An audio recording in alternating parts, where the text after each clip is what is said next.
नमस्कार दोस्तों, आज के इस सेशन में हम चर्चा करेंगे नाभिकीय अभिक्रिया को लेकर कि नाभिकीय अभिक्रिया क्या होती है, कितने प्रकार की होती है और क्या क्या इनकी रियल लाइफ एप्लीकेशंस है। इन्हीं के बारे में आज के सेशन में हम चर्चा करेंगे। तो सबसे पहले हम जानेंगे कि नाभिकीय अभिक्रिया क्या होती है। तो दोस्तों, नाभिकीय अभिक्रिया का मतलब है एक तत्व के नाभिक से दूसरे तत्व के नाभिक का निर्माण होने की प्रक्रिया। एक तत्व के नाभिक से दूसरे तत्व के नाभिक के निर्माण होने की प्रक्रिया नाभिकीय अभिक्रिया कहलाती है। जैसे मैं एक एग्जांपल लिखता हूं। एग्जांपल है मेरे पास अक्ष प्लस ए। अक्ष कोई नाभिक था और ए कोई नाभिक था। ये दोनों मिलाकर हमारे पास बना लेते हैं y प्लस बी और साथ में निकलेगी ऊर्जा। याद रखें दोस्तों, नाभिकीय अभिक्रिया कोई सी भी हो, नाभिकीय अभिक्रिया में यहां हमारे पास ऊर्जा उत्सर्जित होती है। आगे हम पढ़ेंगे, भले विखंडन की हो भले संलयन की हो, उसमें कुछ न कुछ एनर्जी उत्सर्जित होती है। अब देखिए, हमारे पास अक्ष प्लस ए मिलकर बना रहे हैं y प्लस बी। अक्ष कोई नाभिक था, ए कोई नाभिक था। अक्ष बदल गया y में और ए किस में बदल गया, b में, और साथ में क्या मिल रही है हमें, ऊर्जा। तो मतलब एक तत्व के नाभिक से दूसरे तत्व के नाभिक का निर्माण होने की जो प्रक्रिया है, इसी को हम कहते हैं नाभिकीय अभिक्रिया।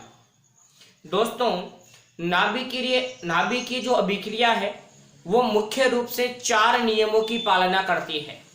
नाभिकीय अभिक्रिया मुख्य रूप से 4 नियमों की पालना करती है। 4 नियमों की पालना करती है।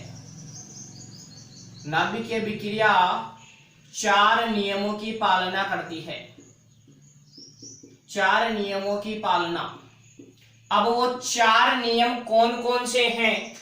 तो पहला नियम आपको याद रखना है दोस्तों, आवेश संरक्षण नियम। दूसरा आपको ध्यान रखना है द्रव्यमान संरक्षण नियम। तीसरा आपको ध्यान रखना है ऊर्जा संरक्षण नियम।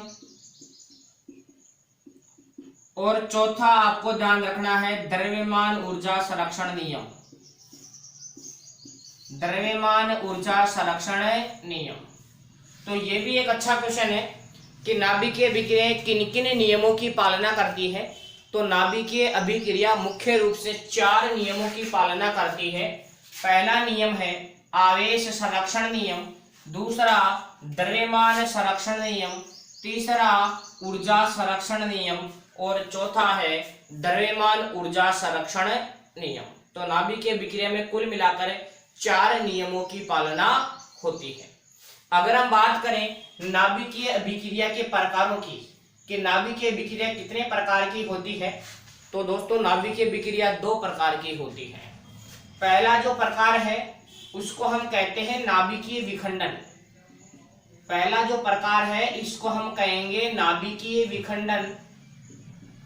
इसका जो दूसरा प्रकार है इसको हम कहेंगे नाभिकीय संलयन। नाभिकीय संलयन।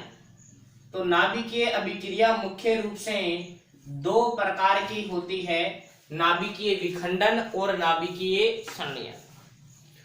तो हम सबसे पहले बात करेंगे दोस्तों नाभिकीय विखंडन की कि नाभिकीय विखंडन अभिक्रिया क्या होती है। तो दोस्तों इस शब्द पे गौर कीजिए थोड़ा। विखंडन, विखंडन का मतलब होता है टूटना।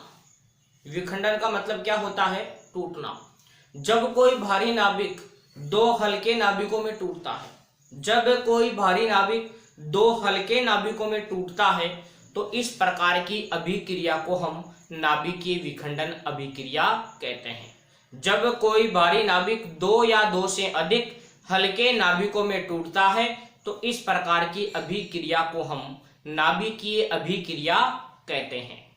अब देखिए, इसको हम एक एग्जाम्पल से समझने की कोशिश करते हैं।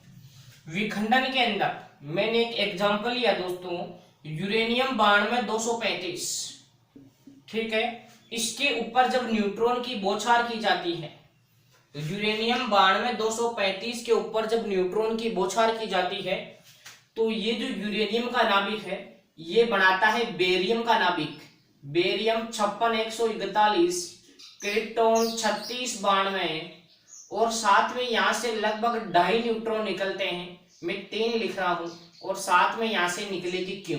क्यों क्या है हमारे पास? ऊर्जा या ऊष्मा। क्यों क्या है हमारे पास? ऊर्जा या ऊष्मा।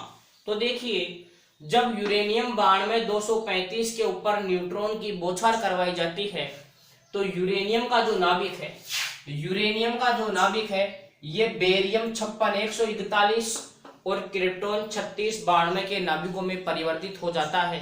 साथ ही यहाँ से 3 लगभग 2.5 न्यूट्रॉन में 3 लिख के चल रहा हूँ, औसतन 2.5 3 न्यूट्रॉन उत्सर्जित होते हैं और साथ में क्या निकलती है यहाँ से? ऊर्जा।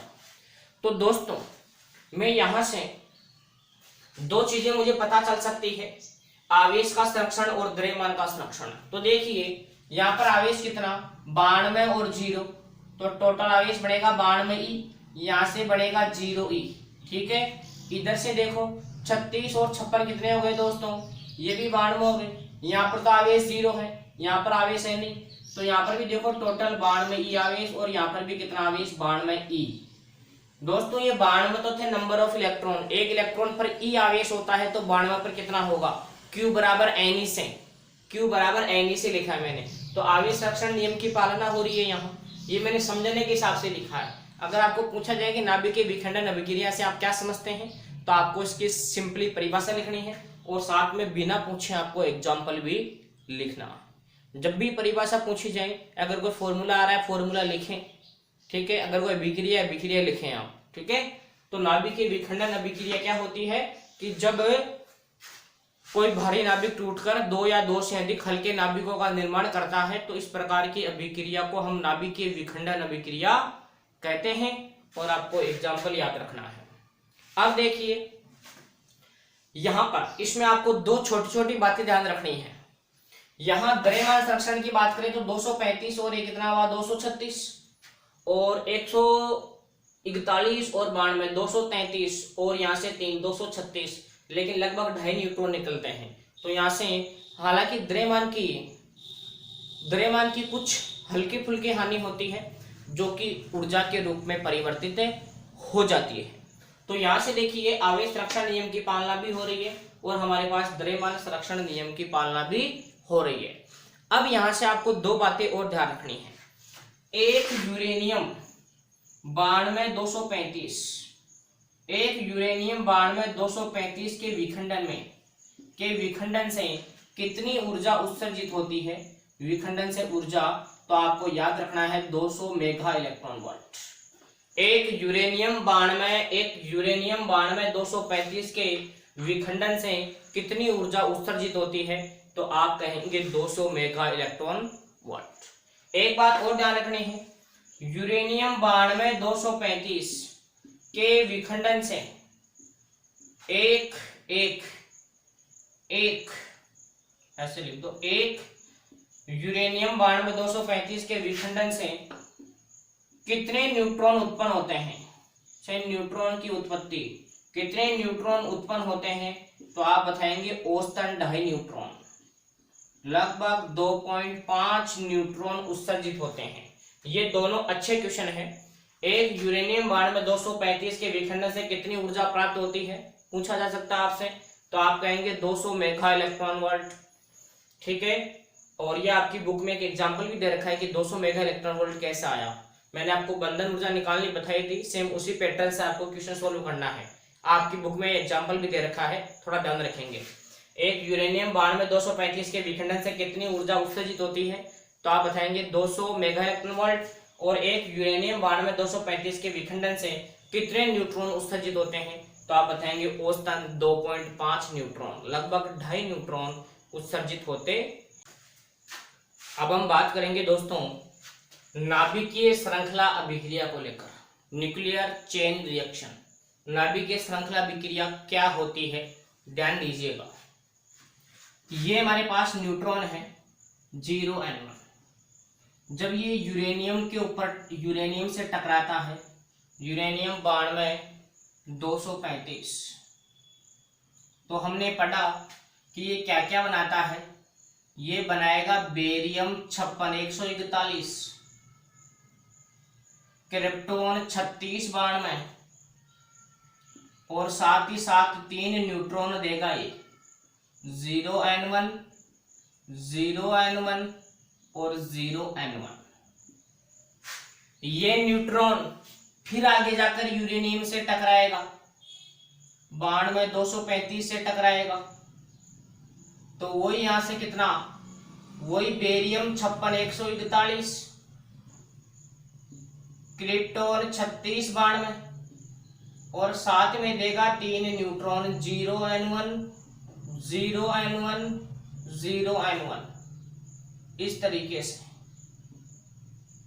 इधर अगर ये न्यूट्रॉन भी आगे किसी यूरेनियम से अगर टकराता है, ये भी अगर आगे यूरेनियम से टकराता है, तो यहां भी कुछ इसी तरह की बात बनेगी। बेरियम 56 141, क्रिप्टॉन 36 बाण में और साथ में यहां से भी 3 न्यूट्रॉन निकलेंगे 0n1, 0n1, 0n1।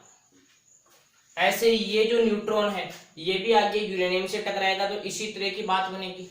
और जैसे जैसे ये रिएक्शन आगे बढ़ती जाएगी वैसे वैसे बहुत ज्यादा इसके अंदर विस्फोट होते रहेंगे, क्योंकि यहाँ तो एक ही न्यूट्रॉन था, यहाँ 3 बन गए, यहाँ 3 से 9 न्यूट्रॉन बन जाएंगे, तो इस तरीके से आगे फिर 9 टकराएंगे तो वहां से 27 बन जाएंगे। तो नाभिकीय श्रृंखला अभिक्रिया क्या होती है कि यदि यूरेनियम बाण में 235 के ऊपर जब न्यूट्रॉन की बौछार करवाई जाती है तो यूरेनियम का नाभिक बेरियम 56 141 और क्रिप्टॉन 36 बाण के नाभिकों में परिवर्तित हो जाता है, साथ ही 3 न्यूट्रॉन उत्सर्जित करता है। ये न्यूट्रॉन अन्य यूरेनियम से टक्कर करता है तथा लगातार उत्सर्जित न्यूट्रॉनों की संख्या बढ़ती जाती है। इस प्रकार यह अभिक्रिया यदि एक बार प्रारंभ कर दी जाए तो यह आगे स्वतः ही चलती रहती है, इसलिए इसको बोलते हैं नाभिकीय श्रृंखला अभिक्रिया। एक श्रृंखला बन जाती है, एक चेन बन जाती है, इसलिए इसको बोलते हैं नाभिकीय श्रृंखला अभिक्रिया। अब देखिए दोस्तों, ये जो यहां नाभिकीय श्रृंखला अभिक्रिया से संबंधित हमें 2 एक टर्म्स और सीखनी है।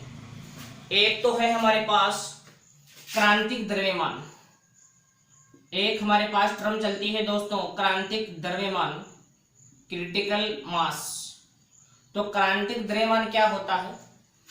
नाभिकीय अभिक्रिया को प्रारंभ करने के लिए आवश्यक न्यूनतम द्रव्यमान, कम से कम इतना द्रव्यमान लो कि नाभिकीय विखंडन अभिक्रिया प्रारंभ हो जाए, शुरू हो जाए।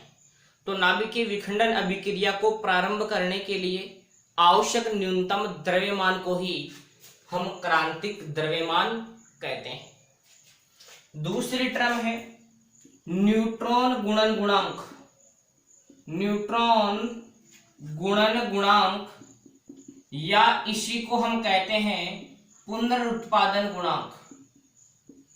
न्यूट्रॉन गुणन गुणांक या इसी को हम कहते हैं पुनरुत्पादन गुणांक। इसको दोस्तों हम कैसे प्रदर्शित करते हैं? दूसरी हमारे पास टर्म है न्यूट्रॉन गुणन गुणांक या पुनरुत्पादन गुणांक।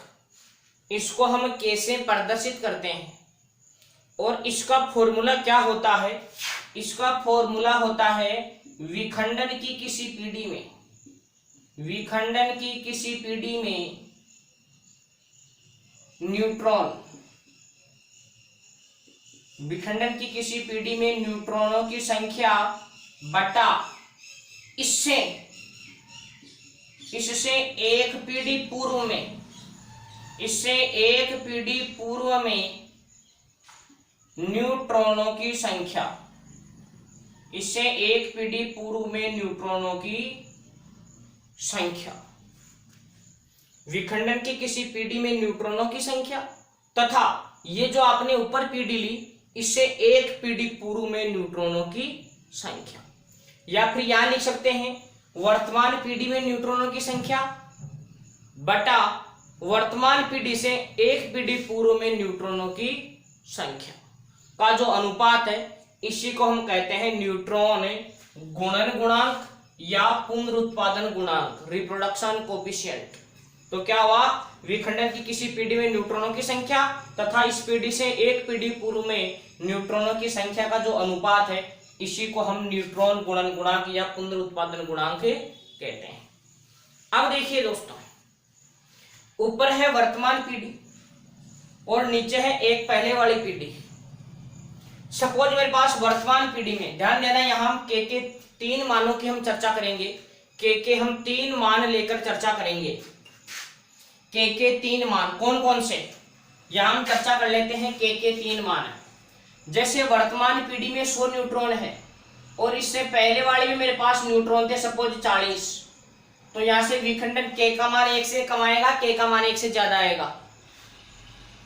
वर्तमान पीढ़ी में 100 न्यूट्रॉन है, इससे सपोज एक पीढ़ी पहले मेरे पास 40 ही न्यूट्रॉन थे, तो यहां से के का मान हमारे पास, इसको काटूंगा तो के का मान आएगा 2.5।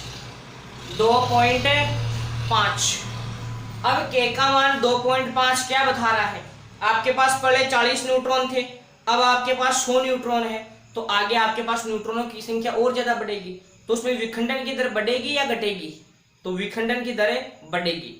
तो आप यहां से 3 बातें ध्यान रखेंगे दोस्तों। यदि के का मान अगर 1 से ज्यादा आए तो आप कहेंगे कि विखंडन की दर बढ़ेगी, विखंडन की दर बढ़ेगी। अच्छा क्वेश्चन है, न्यूट्रॉन गुणन गुणांक के इज ग्रेटर देन 1 क्या परिभाषित करता है या क्या बताता है, तो आप बोलेंगे कि विखंडन की दर बढ़ेगी। अगर के का मान फिक्स 1 आ जाए, मतलब यहां भी 50 न्यूट्रॉन थे वर्तमान में और इससे पहले भी 50 ही थे, तो इसका मतलब जितनी विखंडन की दर पहले थी अभी भी उतनी की उतनी है, तो इसमें आप बोलेंगे कि जो विखंडन की जो दर है, विखंडन की जो दर है वो नियत रहेगी, विखंडन की दर नियत रहेगी। लेकिन ध्यान रखेंगे दोस्तों, के का मान यदि 1 से कम आ जाए, अब 1 से कम कब आएगा, जब ऊपर वाली संख्या छोटी हो और नीचे वाली संख्या बड़ी हो। ऊपर वाली संख्या छोटी होने का मतलब, आज तो आपके पास न्यूट्रॉन कम है, पहले आपके पास ज्यादा थे, तो पहले ज्यादा थे तो डेफिनेट है कि पहले विखंडन की दर ज्यादा रही होगी।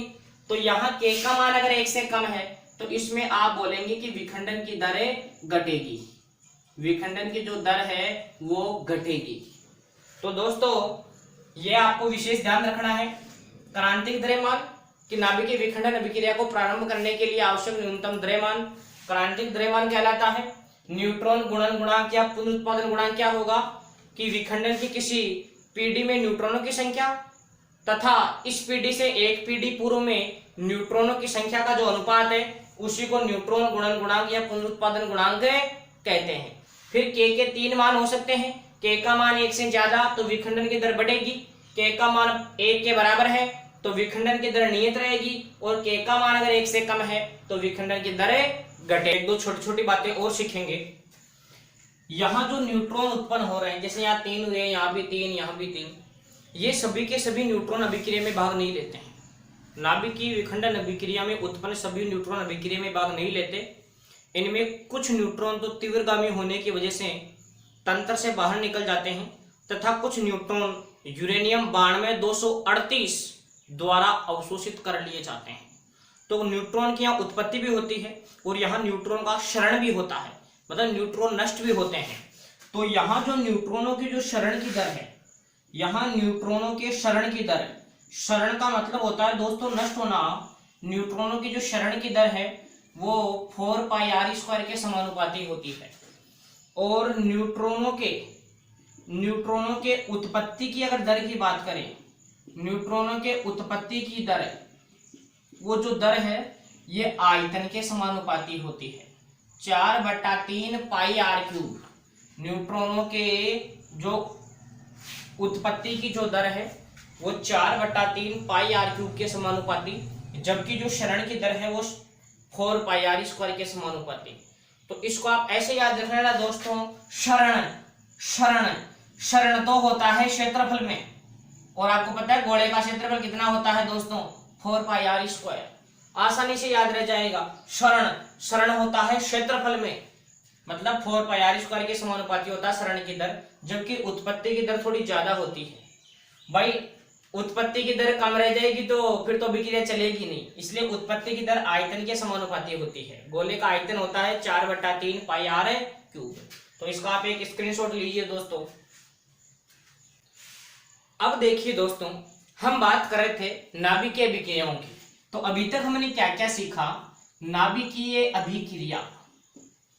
तो दोस्तों हमने पढ़ा कि नाभिकीय अभिक्रिया दो प्रकार की हमने पढ़ी। पहला हमने चर्चा किया नाभिकीय विखंडन को लेकर, नाभिकीय विखंडन, और दूसरा हमने बात किया नाभिकीय संलयन। अब देखिए दोस्तों, नाभिकीय विखंडन जो है इसके अंदर ही हमने पढ़ा नाभिकीय श्रृंखला अभिक्रिया। नाभिकीय श्रृंखला अभिक्रिया कुल मिला के विखंडन अभिक्रिया का ही बड़ा हुआ रूप, एक चेन के रूप में बात कर रहे थे, नाभिकीय श्रृंखला अभिक्रिया। अब दोस्तों नाभिकीय श्रृंखला नाभिकीय विखंडन के बारे में हमने जान लिया। नाभिकीय श्रृंखला अभिक्रिया के बारे में हमने पढ़ा क्रांतिक द्रव्यमान, हमने पढ़ा न्यूट्रॉन गुणन गुणांक या पुनरुत्पादन गुणांक, हमने पढ़ा न्यूट्रॉन के क्षरण की दर किस पे निर्भर करती है और उत्पत्ति की दर किस पे डिपेंड करती है, वो हमने पढ़ा। अब हम चर्चा करेंगे कि नाभिकीय श्रृंखला अभिक्रिया कितने प्रकार की होती है। तो दोस्तों ये जो नाभिकीय श्रृंखला अभिक्रिया है ये दो प्रकार की होती है। एक तो कह दो नियंत्रित श्रृंखला अभिक्रिया, नियंत्रित श्रृंखला अभिक्रिया, कंट्रोल्ड चेन रिएक्शन, और दूसरा आप कह दो अनियंत्रित श्रृंखला अभिक्रिया, अनकंट्रोल्ड चेन रिएक्शन, अनियंत्रित श्रृंखला अभिक्रिया। अब देखिए दोस्तों, नियंत्रित श्रृंखला अभिक्रिया ऐसी अभिक्रिया जिसमें अभिक्रिया में भाग लेने वाले न्यूट्रॉनों की संख्या नियंत्रित हो, क्योंकि सभी के सभी न्यूट्रॉन भाग ले जाएंगे तो वो आगे जाकर विस्फोट का कार्य करेंगे। नियंत्रित श्रृंखला अभिक्रिया ऐसी अभिक्रिया जिसमें अभिक्रिया में उत्पन्न कुछ ही न्यूट्रॉन अभिक्रिया में भाग लेते हैं तथा उत्पन्न ऊर्जा सदैव विस्फोटक सीमा से कम रहती है, ऐसी अभिक्रिया को हम कहते हैं नियंत्रित श्रृंखला अभिक्रिया। ऐसी अभिक्रिया जिसमें अभिक्रिया में उत्पन्न सभी न्यूट्रॉन अभिक्रिया में भाग नहीं लेते हैं तथा उत्पन्न ऊर्जा सदैव विस्फोटक सीमा से कम रहती है, इस प्रकार की अभिक्रिया को नियंत्रित श्रृंखला अभिक्रिया कहा जाता है। और नियंत्रित श्रृंखला अभिक्रिया का उपयोग जो है वो कहाँ किया जाता है? तो नियंत्रित श्रृंखला अभिक्रिया का उपयोग किया जाता है नाभिकीय रिएक्टर, या इसी का नाम है दोस्तों परमाणु भट्टी। नाभिकीय रिएक्टर या परमाणु भट्टी, तो ये भी एक अच्छा क्वेश्चन है। नियंत्रित श्रृंखला अभिक्रिया का उपयोग कहाँ किया जाता है? तो आप कहेंगे नाभिकीय रिएक्टर या परमाणु भट्टी में। दूसरा अनियंत्रित श्रृंखला अभिक्रिया, वह अभिक्रिया जिसमें अभिक्रिया में उत्पन्न सभी न्यूट्रॉन अभिक्रिया में भाग लेते हैं। वह अभिक्रिया जिसमें उत्पन्न सभी न्यूट्रॉन अभिक्रिया में भाग लें तथा उत्पन्न ऊर्जा सदैव विस्फोटक सीमा से ज्यादा रहे, तो इस प्रकार की अभिक्रिया को हम अनियंत्रित श्रृंखला अभिक्रिया कहते हैं। दोस्तों यह अनियंत्रित श्रृंखला अभिक्रिया बहुत डरावनी होती है, बड़े बड़े विस्फोट इसी से होते हैं। तो इसका जो उपयोग है वो किया जाता है दोस्तों हाइड्रोजन बम बनाने में। हाइड्रोजन बम जो बम फटते हैं, हाइड्रोजन बम बनाने में इसका उपयोग किया जाता है अनियंत्रित श्रृंखला अभिक्रिया का।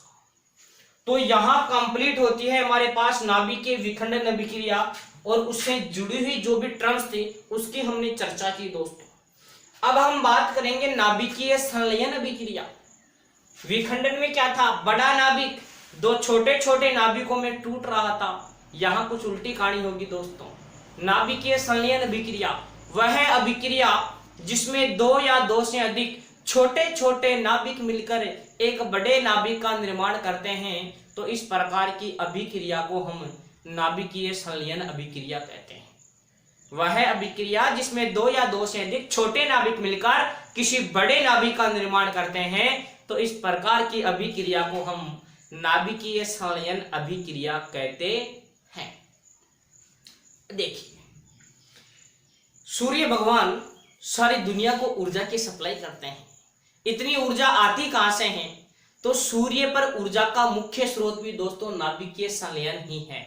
याद रखेंगे, सूर्य और तारों पर ऊर्जा का मुख्य स्रोत नाभिकीय संलयन ही है। क्या है? नाभिकीय संलयन। याद रखें दोस्तों, सूर्य खुद के प्रकाश से चमकता है, तारे भी खुद के प्रकाश से चमकता है, जबकि जो चंद्रमा है वो सूर्य के प्रकाश से प्रकाशित होता है। तारों और सूर्य के पास खुद का प्रकाश होता है, और ये प्रकाश कौन सी विक्रिया के द्वारा आता है? नाभिकीय संलयन अभिक्रिया के रूप में प्राप्त होता है। ये जो नाभिकीय संलयन अभिक्रिया है, नाभिकीय संलयन अभिक्रिया को बहुत उच्च ताप की आवश्यकता होती है।